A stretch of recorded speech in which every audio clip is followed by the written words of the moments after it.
Assalamu alaikum. Please don't stigmatize people with psychological issues.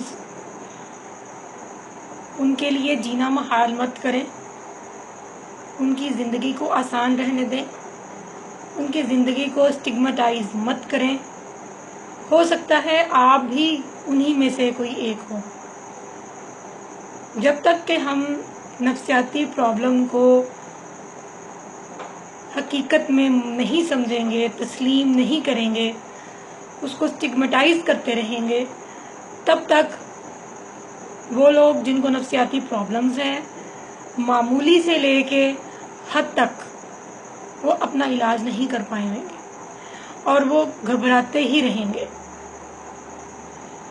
ये भी तो हो सकता है कि आप भी उनमें से कोई एक हो, या तो आपके अंदर कोई घबराहट हो, या बेचैनी हो, या ये नहीं तो कोई उदासी हो, या कोई ऐसा रिग्रेट हो ज़िंदगी का जो आप भुला नहीं पा रहे होते हो, या कोई एग्रेशन है। इसके अलावा आपके अंदर कोई ऐसी सलाहियत है जिसको आप मैनेज नहीं कर पा रहे, या जिसको आप ओवरकम नहीं कर पा रहे।